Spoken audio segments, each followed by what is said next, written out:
Selam arkadaşlar, herkese hoş gördük. Bugün yine yepyeni bir videoyla karşınızdayım.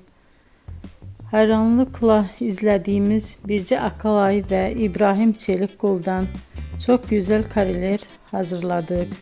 Onlar Siyah Beyaz Aşk dizisinde Ferhat ve Aslı karakterlerine hayat vermiştiler ve herkes tarafından çok beğenilmişti. Biz de onların en özel ve en güzel fotolarını sizler için hazırladık. Bu muhteşem videoların devam etmesini istiyorsanız bol bol yorum yazıp ve bildirimi her zaman açık bırakın ki videoların ilk önce siz görün. Herkese teşekkür ederim. Bizden bu kadar.